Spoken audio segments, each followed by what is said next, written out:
Now, let us look at the intercept form of the line. That is, if both the x-intercept and y-intercept specifically are given in the question, can you directly write the equation of this line? So, if you have the x-intercept and the y-intercept, indirectly it means that you're given 2 points.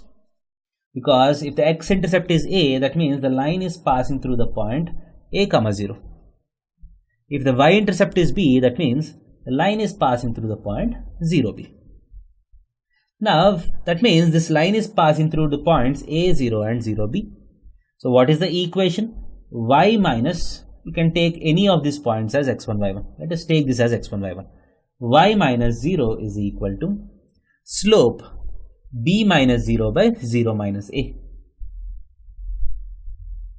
times x minus a. This implies y is equal to minus b by a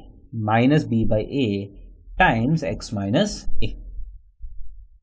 This implies if you take minus b onto this side, minus y by b is equal to x by a minus 1 if you expand the bracket. So this implies x by a plus y by b is equal to 1. This is a very standard form of a straight line. So if the intercepts of the line are a and b, directly the equation is x by x-intercept plus y by y-intercept is equal to 1. For example, if the x-intercept is 3 units, the y-intercept is 4 units. So you don't need to use the point form and try to derive the line. You can directly say x by 3 plus y by 4 is equal to 1 is the equation of the straight line. Thank you.